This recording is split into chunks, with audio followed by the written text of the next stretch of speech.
Review Bros back with something a bit different today, an actual interview with the CEO of Bodypower, Nick Orton himself. So would you like to just tell us a bit about yourself for the viewers who might not know? Yeah, sure. Well, as you've already said, Nick Orton. Yeah. I'm the CEO and founder of Bodypower, so I founded it important.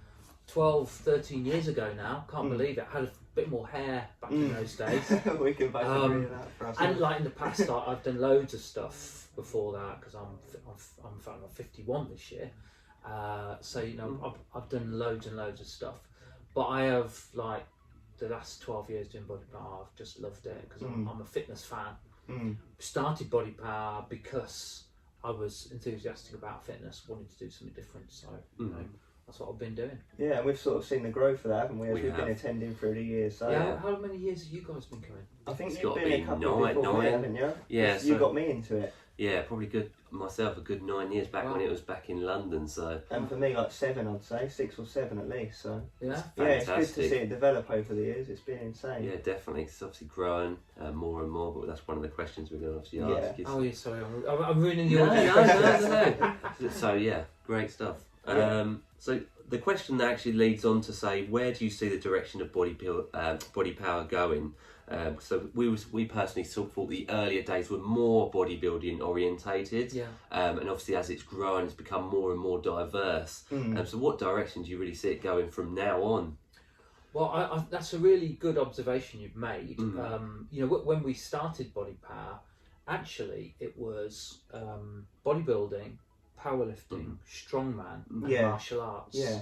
First time anyone had put those things together, weirdly. Like now it's like, you don't think anything of those things come together. And if you like one, you tend to like most of those things anyway. So. Yeah, but if you think before Bodypower, they were really separate. You either did strongman, you did powerlifting, you know. That brought them all together then. So, you know, we started with a very strong bodybuilding focus, and you know, that was brilliant for us and brilliant for the bodybuilding community. And I would say that for many years and now, bodybuilding is a really important part of the show. Like, it's really, really important. Actually, it's more that bodybuilding itself has developed. Like, you know, what we've got to do is keep up with how things change. So it would be a real mistake, in actually any business, a real mistake just to stay the same and just not adapt. So, you know, we try and adapt. One of the problems for me as the organiser is that the fitness market is rapid. You know, it changes so quick. Yeah, it really you know, does. everyone has seen the supplement industry changing, and you know, the different types of exercise that people are doing, the way they're training, changes so rapidly. Yeah. But when you do one event per year, it's really important that you keep up with those changes. So you've got 12 months worth of changes to make. Yeah, exactly. Every year you launch it. And it's always that people don't like change, actually. So there's, I'd say, you know, a good proportion of our loyal visitors that have been coming for years who saw the big change that I made last year, and most people liked it, but a lot of people didn't. The people that don't like change. Why is it different? Yeah, and I you know, I anticipated that, but you know, we have to adapt and move into the future so that we're in the right position for the new people that are coming into the market, as well as trying to cater for people that are, like, for this example, like real core bodybuilding fans. Yeah, well, even the layout seemed quite drastically different last year. It seemed more open plan, was it? The way you set it all up? Well, actually, no. Is it the opposite? It was the opposite. No, because before, like, you could see from end to end of the show. And then last year I put all drapes in, and I separated it out. Yeah, you are right. So like, you've got all the competitions in one part. You've got the gym town, you've got the shopping area. Like, so actually, if anything, it was more separate, but sort of in compartments, if you like. Like a main hall with different exits to go to the different bits. Yeah, that makes sense. You know, where do I see it going in the future? Well, bodybuilding has changed, but the core bodybuilders remain, like, and we have to remember these are our loyal followers. It's really important to me to make sure we tailor as much of the content to that audience. The ones who have been going all along. Yeah, absolutely. And I really take on board what you said to start with. It's changing, but we will have lots of pure bodybuilding content there, and like the legends of bodybuilding are really important. I mean, I know those people so well now. We haven't done any announcements yet, actually, for athletes. Yeah, that's what we like. Is the month or two leading up, you see the post coming. Oh, this person's Ronnie Coleman and yeah, building up the hype. I can't really say too much, but well, you might have stuff about that. But I know a lot of these people, and I've become really good friends with lots of them. They're amazing people generally. The knowledge they can give people is like off the scale. So it really is really important that we keep bringing those legends in. Yeah, that's what. But also look for new talent. Yeah, that's actually really hard. That's the hardest bit of my job. Yeah, it is. Spotting who's going to be the up and coming person. Who do I bring? I'll give you a great example, right? When I started Bodypower, I went into Birmingham to see a legendary bodybuilder called Dorian Yates, because he lived in those days he lived in Birmingham. Now he's sunning himself in Spain, right? He's a great guy. He loves it. So I went to see Dorian, and I didn't know him. Didn't know much about bodybuilding either. He was brilliant, and he was like really supportive. One of the things he said to me was, "I'll get you a headliner." So he got a headliner. But a week before the show, the headliner broke I think it was his leg or his arm. Oh. And Dorian rang me and said, this guy's not going to be able to come. I think it was Victor Martinez, but I'm getting too old, I can't remember. But I think it was Victor Martinez. He got this real bad injury and couldn't come.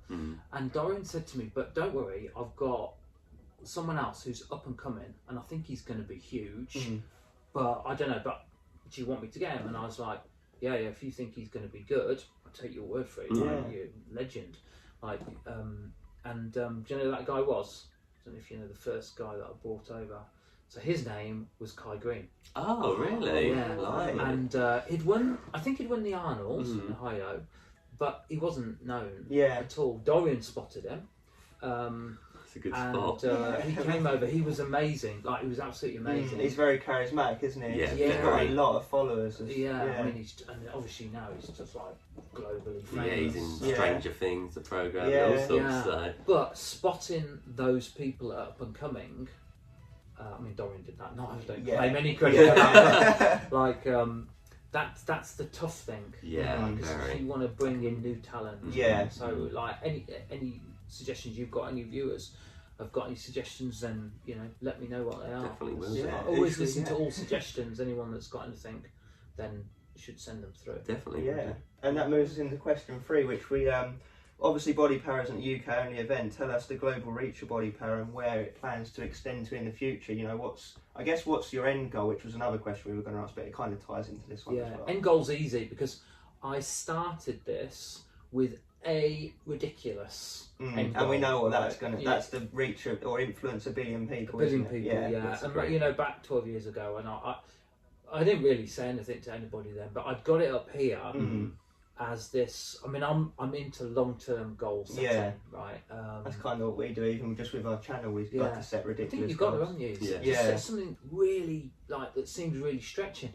Now, to me, that goal's not that far away. No. Bizarrely, I can hardly believe it myself.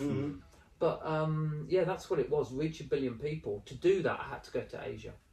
It just so happened that my past career, when I was in the pharmaceutical industry, I got on really well with Indians for some reason. So I always knew that one day I'd do business in India, and I just got on a plane, went to Mumbai, went to the exhibition centre there, and set up Bodypower Expo in India. Simple as that. And that's very successful. We've actually got quite a big following from that side of the world as well, haven't we? Yeah, obviously very much into that fitness side. Do you know what, mate? Have you been over yet? No, we haven't. No. Come over with me. I'm there all the time. In fact, I'm going next week again. All the time. I love India. Business for me over there is huge, but it's just an amazing place. Yeah. And We've always wanted to go. Booming there. Yeah. We actually do, I don't know, 60 to 80 events a year, just in India. Yeah.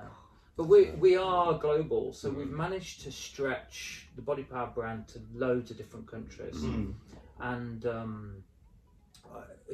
really it stems from that goal of 1 billion people. So everything that I do, I'm like, well, how many more people am I gonna be able to reach. Yeah. So that's driven everything I've done, and like I can't do it just in the UK. Yeah, that makes a lot of sense. I'm obviously born and bred here, but Yeah, you don't want to limit yourself for no reason. No. Yeah. Take it global, as they say. yeah, so take it global. Definitely. Yeah. All right then. So, do you think Bodypower has had any failures along the way, and if so, how do you think you've developed from any of these? Yeah, it has. I mean, Quite an open question, really. Yeah. I suppose like the most obvious one for me is the logistical issues. Like when you put in a show on like Bodypower, it stretches the NEC. Like the NEC is the biggest exhibition centre in Europe, right? It's huge. Yeah. It handles enormous shows. Like when you get there, you'll know how big it is. Yeah. You're gonna walk for ages. Get lost. Even the car park. Yeah.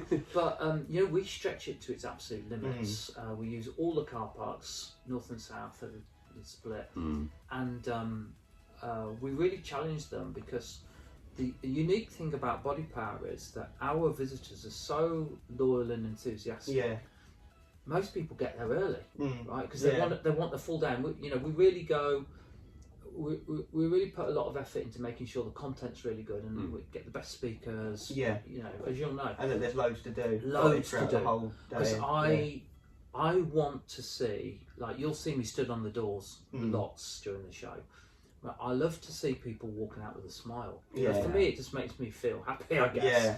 Yeah. I want to give somebody a real good experience. And we're always exhausted by the end of the day. We're like, yeah, that's perfect. What a day. Yeah. Perfect. Like, that's what I want. Yeah. So, logistically, everyone getting there early is brilliant on one hand. Yeah. But it's just a nightmare. It's a nightmare because it's tough. Right? Everyone coming in at once. Really, really tough. So most times when we've done Bodypower, that has worked fine. But you're asking me about what failures we've had. We failed. Well, it was sort of our fault, but we used a ticket operator, and what happened was that their Wi-Fi dropped. Everything's scanned. Oh yeah. Their Wi-Fi dropped, and they couldn't scan anyone. So with that number of visitors, then it's like a car crash on the motorway. Yeah. It just went bang. Dead stop. And like the queue was almost a mile long in the end. I had to get another hall just for queuing. And I think that was maybe 2015 or 2016. You've been there, but like for me, it was like it was the worst case scenario. You can't always predict those things, though. It's just out of nowhere. It was really bad because like then the ticket operators there. I mean, we have dozens of people on the doors to do it. Just came to a standstill, and also that year we were doing scanning on VIP tickets so they can collect their free gifts. All those scanners went down as well. So it was really tough actually, and we switched to a manual system as fast as we could, but that's much slower. When you're trying to process that many people, it's really tough. So apologies if anybody was in that queue. I'm sorry about it. I got all our, any spare staff. I was sending them at the queue saying, go and offer them a drink, but anything to take the edge off of it. To be honest, there was nothing we could do. No. It was really tough. So that was one that was really bad. And then the other one was 1 year. So I have to predict like advanced ticket sales. Like if I just take you back, like years ago, most people walked up to a show and bought the ticket cash on the door. Nightmare, right? Because you never know how many people are coming. You can't plan ahead, can you? In more recent years, obviously, as credit cards have become more popular, most people buy in advance now. That's great. We know exactly how many people are coming, right? But there's still an element of walk-up, people who haven't organised to get the ticket, or they haven't decided, or they sorted out more or whatever. So we call them the walk-up. So we have booths specifically for walk-up, and I can fairly predictably estimate how many people are going to do that. But 1 year I got it wrong, and I just got I think it was 3 times as many people turned up as I was anticipating. Really? And what that meant was that we went over our fire limit. So loads of health and safety at the NECs you'd expect. And when you're organising shows, there's a real balancing act between how much free space you leave and how much how tight the gangways are. Yeah. Of course. So look, obviously, I'm running a business as well. I want to sell space, but I've got to make it comfortable for visitors. Yeah. Sometimes I do get that wrong, but in recent years, I think I've done pretty well with that. Yeah. It's been okay in certain areas that are too tight, but this particular year we went over our fire limit, which meant it was packed in the halls, like really packed. Way too busy. Sorry again. And that was a nightmare because what happened was we had to what we call pulse visitors, so we had to close the doors.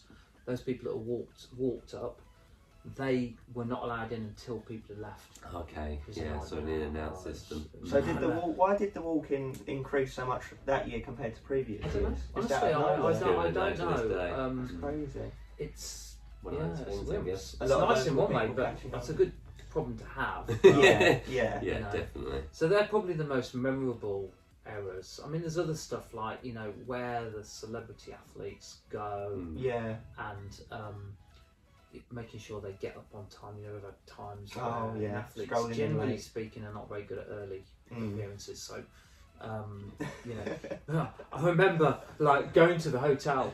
Because some of them we bring over, some exhibitors bring over, going to the hotel, knock on the door, get up! We're supposed to be there. Yeah, you're boofing up. What are you doing? Oh, sorry. Yeah, we used to see them roll in with all like the people walking around them. They'd be Yeah. walking through the Expo on their way to the booth. I'll name him, but Callum, he just a brilliant guy, but he's a nightmare again. Party at night. Fashionably late. Fortunately, he's a brilliant bloke, so you can say to him, "Get the." Yeah. Yeah, You you know, take it on the chin and just yeah. move. Yeah. So yeah, there's always some issues around Yeah, that, of but that's more sort of fun. Yeah. So. yeah. So moving into the next question, do you think Bodypower will ever end or drastically change into something else entirely, or are you going to continue to slowly, you know, make improvements and sort of go down the same road? Exactly that. Yeah, it's not going to change away from its winning formula, Yeah. but it does have to adapt for the future market. I mean, we could get, for example, we could have loads of credit card companies there. Yeah. Credit card companies, you'll see at loads of different expos because they pay really good money for a stand, but I don't have them. Yeah, makes Because, sense. It's not. Like, we could make more money out of it, but I don't really want, you know, every 5 minutes walking down the corridor. You have to balance that, don't Yeah, you? so- Yeah. You know, and you start to change the show when you do that. So no, we ask exhibitors what they're going to sell. Yeah. We look at what the products are. This year we've had to limit a certain type of stand because I don't want too many of them. You know, I'm quite careful to make sure that what people are seeing and being offered as much as possible is like credible, trustworthy. It's not shit. Yeah, no one's out to get them. It's not illegal. It's, you know, all that stuff. Like it's quite a responsible position, to be honest, and I do take it seriously, as well as the health and safety. Like to a large extent, really, we're controlling the messages that go to the public, but I think it's the right thing to do. And so, no, we'll stick with fitness, core fitness, just those little changes to try and keep up to date with new stuff. Yeah, I think that's the best way of doing it. I do. And that kind of moves on to the next question, which is obviously because of the history you've had, you know, the connections you've made down the way. What advice would you give to new companies and channels such as ourselves and maybe others watching right now that are trying to make a break in the fitness industry? What and how to grow? Yeah, basically, yeah. Well, you guys are good examples of it, like down to earth. I don't know you guys very well. We met you last year at the influencers session. For me, like credibility. Be credible with what you're doing. Yeah. Don't bullshit. Yeah. Like there's so much. Yeah, of it. no, we're completely Don't against do that. it, That's you know. actually why we started the channel. You know, honest reviews, not paid fake Because reviews. it's overnight success. You do see it sometimes, but it's rare. Oh yeah. And don't use that as your sort of guiding principle because it's unlikely to do it. And if you build on credibility, honesty, and showing respect for people, treating everyone equally. I think for me, those values are things that I follow, and they've served me really well. And I would definitely encourage any new business trying to grow, that they're the principles that are going to see you right long term. Yeah. And I guess the other thing is hard work. Yeah. So I do mentor businesses, actually, a very limited number, and I always say to people, "Are you hard working?" I tell you, 100% of people say, "Yeah, I'm really hard working." Yeah, but what's their definition of hard work? What's the definition? Yeah. Like I do, see these phrases saying being the hardest working person in the room. Yeah. Well, that isn't like a throwaway line. You actually have to do it. Yeah. And I'll see people all the time saying, "Yeah, really hard working," and they go back to their computer again. If you really want to develop and grow, it's really hard. You've got to make sacrifices, haven't you? Make sacrifices. Take risks. Really, you've got to dedicate yourself to what you're doing. 100%. Yeah. So that would be my sort of simple advice to people. Thank you, Nick. The next one was what sort of what are the highlights of your career, the standout points? What are you most proud of? Well, Bodypower is obviously one of them. Yeah. Actually, funny story about. Well, it's not really a funny story, but I'll tell you the story about Bodypower. So I did have a exhibition company before starting Bodypower. Okay. I sold it in 2008. It was a big company, trade shows, like all medical related, really. Yeah. And I'm really proud of that. In fact, it was sold last year for £340 million. I started. I was a very, very small part of it then. Yeah. Having sold it 10 years earlier. But I was proud that they managed to do that, and so that was a big highlight for me. But I actually sold the rights to Bodypower. I hadn't launched it. I sold the rights to it, but fortunately, my lawyer had said, "You need to put a clause in there that if they don't run with it, you can take it back." And I sold it, and then they told me they weren't going to run it because they didn't think it was going to work. I was like, "Right, I'll take it back then." Because I desperately wanted to do it. I'd sold it, but I'd agreed to work on it, basically. So they told me that. I took it back and did it myself, and obviously I'm really proud of what I and my team have managed to do. Because it's obviously not just me doing it. So Bodypower, it's influenced a lot of people. It will continue to do that, so I'm really proud of that. And I did loads of other stuff. Like, if anyone that's into cars, I'm a massive car fan. So, like, I did a show called Fast and Furious before the film franchise. Actually. Oh, really? Yeah, because I was into modified cars. Yeah. They're slightly different to what they are now, but like we used to. It was just great fun, and like again, it was like a community of modified car fans. Yeah.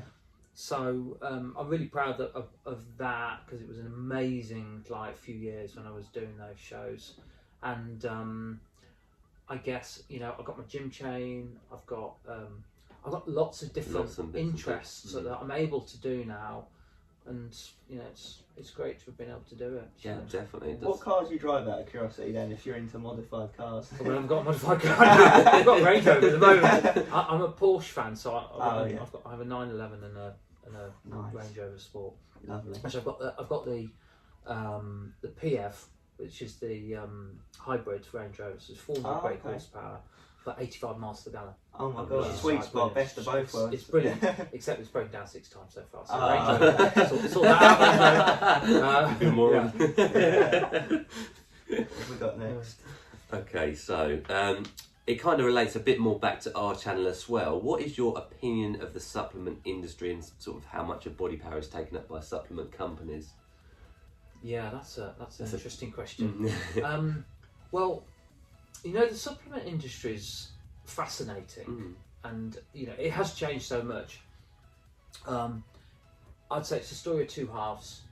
You've got half who are really good, ethical, run by people who are exactly things that honest, work with integrity, want to put out good products, and to a large degree it's pretty obvious who those people are. Then you've got the other half, the underground, pour out utter rubbish. Yeah. They're great at marketing. Yeah. They change their packaging a lot. They put stuff into the market that actually is not very good at all. I mean, I can't stand that stuff. And in fact, there's a company.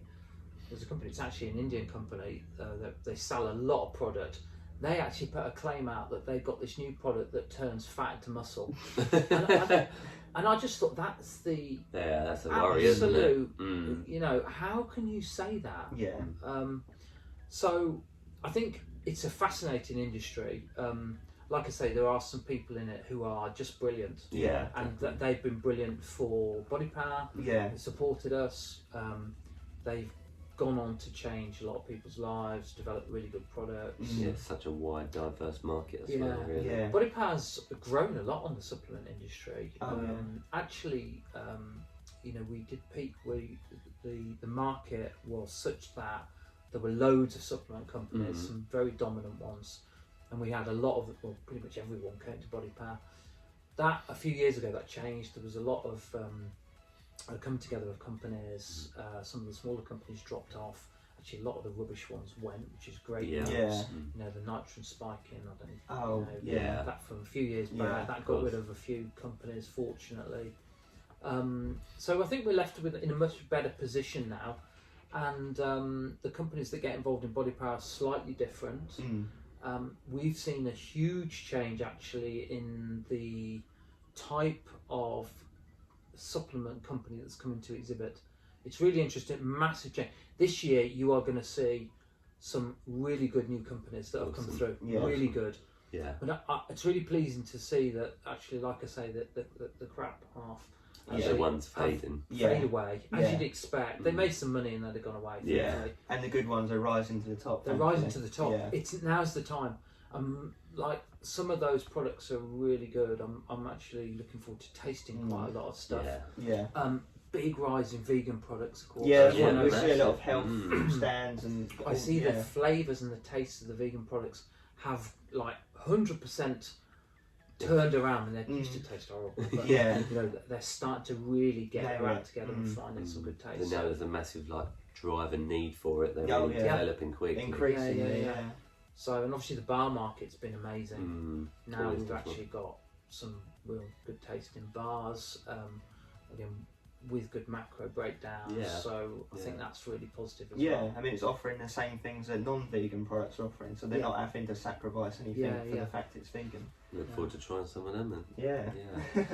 So what supplements yourself do you use, just out of interest? Well, I do use a whey most of the time, actually. Well, I'll tell you what I used this morning, right? I used PhD Diet Whey. I love the brand. I love the product. I love the taste of the product. It's really good. It's a great product.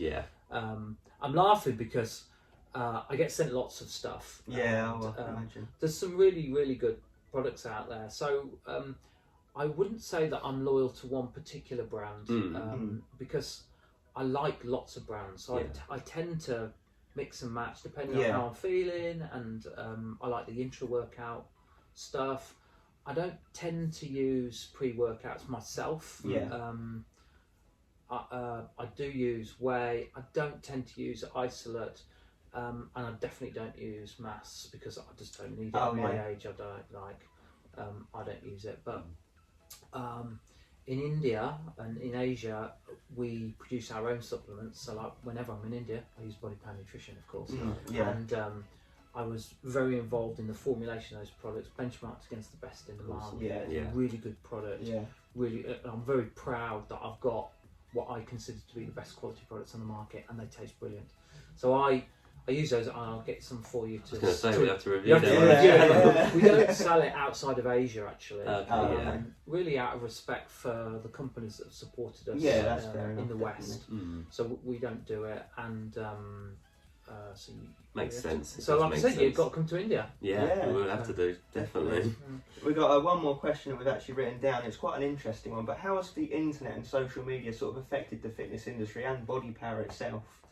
We were probably, in terms of expos, we were way ahead of the curve on social media.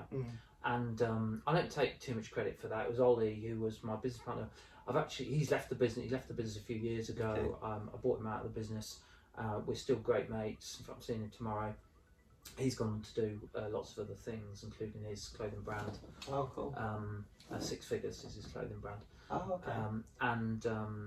So he was really, when he was the marketing director, he was the person that really set all our socials up. We were way ahead of the curve. And I think for us as a business, it was revolutionary. It meant that we could touch an international market much easier. Yeah. And we had these amazing Facebook groups and ambassador groups that we've got all around the world. We've got thousands of ambassadors in different countries. So for us, it's been really revolutionary, I think. Has it changed fitness? Well, I think it's made it a lot more accessible for people. Yeah. Obviously, the ascent of the online trainer, amazing. Who would have thought that would work? Really? Yeah, online coaching, yeah. But now it's it's completely normal. But I remember thinking myself years ago, well, who would use online coaching? Like surely if you're going to have a trainer, you want them in person. Yeah. But do you know what? There's some brilliant online coaches, and you can really get good results doing it. So I think it's been transformational for the industry as a whole. I'll tell you one mistake that people are making though for businesses, and unfortunately, you see some like opinion leaders who are based on Instagram or LinkedIn or Facebook. Yeah. They preach that is the only way you can get a business. So if you're not online and doing all your business online, then you had it. Yeah. I do not agree with that at all because I, as a marketeer, I believe in the marketing mix, which means, and the principle of that has not changed. The marketing mix means that you mix the different sorts of media you use to get the most optimum message. So you still got to use traditional methods. You still do leaflets through the door. Absolutely. And we'll do over 1 million, I think 1.5 million flyers through people's doors. We still do radio. Because what works will always work, Well, actually, to an extent, yeah. I mean, we've changed it. I mean, we spend a lot of money on digital marketing. We have a digital marketing agency that does things for us. So we spend a lot of money on that. The proportion has increased for digital, but we still got digital. We still got traditional. Yeah. And we won't move away from that because actually, to a large degree, it's become more effective. Years ago, you used to get shed loads of flyers and things through your letterbox. And actually it became too like much. just bin Yeah. Now you don't get that many. So when you get one, it's more impactful. Exactly. They made an effort to actually post this out. And more it's cheaper personal. than it used to be. So it's a good way of marketing to get your message out. So the marketing mix is really important. And so for us, we continue with that, but obviously social media's been amazing for us as well. Awesome. I guess that really kind of wraps things up, guys. And we want to thank you, Nick, for inviting us along today and appearing on our channel. It's been absolutely great. So, I look forward to seeing you back there. Yeah, 17th of May. Yeah. We'll do the influencer thing again. So we'll be there. We will absolutely definitely be there. So thank you, Nick. Yeah, Thanks again. Thanks for making the journey up here. Yeah, no And thanks, guys, for watching along. Do obviously make your appearance at Bodypower this year. It's going to be another hit. So as always, guys, stay stimmed. Cheers, guys. Thank you.